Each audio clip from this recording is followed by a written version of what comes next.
ఆ మధ్యన 1,20,000 ఉండే 24 క్యారెట్ల బంగారం తర్వాత 1,60,000 ఇప్పుడు నడుస్తోంది.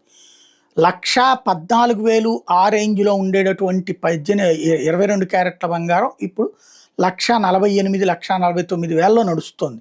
అలాంటి ఈ బంగారం ఇప్పుడు భారీగా పడిపోబోతుంది. పడదు అని చెప్పడానికి ఇప్పుడు వెండి ఆ మధ్యన 5,00,000 దగ్గరికి వెళ్ళింది. 4,500,000 దాటిపోయి 5,00,000కెళ్తే 7,00,000 దాకా వెళ్ళిపోతుంది. 10,00,000 దాకా వెళ్ళిపోతుందని అంచనా వేశారు. తీరా చూస్తే అది కాస్త ఏకంగా ఇప్పుడు 2,500,000కి పడిపోయినటువంటి. ఇదంతా నెల, 2 నెలల వ్యవధిలోనే. అంటే 2,00,000 కోల్పోయాడు. ఒక్కొక్క కేజీ కొనుక్కున్నటువంటి వాళ్ళు 2,00,000 నష్టపోయినట్టు. అప్పులు చేసి మరి కొన్నటువంటి వాళ్ళున్నారు. అదే సమయంలో బంగారం అంతే. రేటు పెరిగిపోతుందని కొన్నటువంటోళ్ళు అటు ఇటు కాకుండా బుక్ అయినటువంటి పరిస్థితి.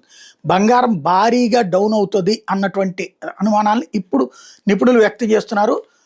తాజాగా 10 గ్రాములు తులం బంగారం 24 క్యారెట్‌ది 1,50,000 పైగా ఉంటే ఇది 1,00,000 లోపుకి రావచ్చని అంచనా వేస్తున్నారట.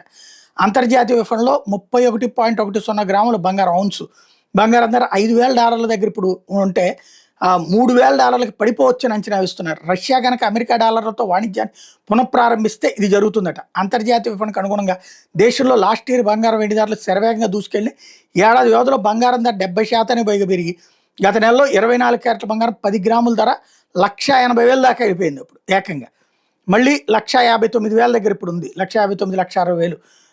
అంతర్జాతీయంగా కూడా ఔన్స్ బంగారం ధర $5,600కి వెళ్ళి ఇప్పుడు $5,000 దగ్గర ట్రేడ్ అవుతుంటే రష్యా కనుక అమెరికాతో ఒప్పందం చేసుకుని డాలర్కి మళ్ళీ గిరాకీ పెరిగితే అమెరికా బాండ్ల గిరాకీ వస్తుంది. అప్పుడు బంగారం మీద పెట్టుబడులు ఉపసంహరించడం ప్రారంభిస్తే ఔన్స్ ధర 2027 ఆఖరికి $3,000కి దిగి రావచ్చని సెబీ నమోదిత మార్కెట్ నిపుణులు వ్యక్తం చేస్తున్నారు.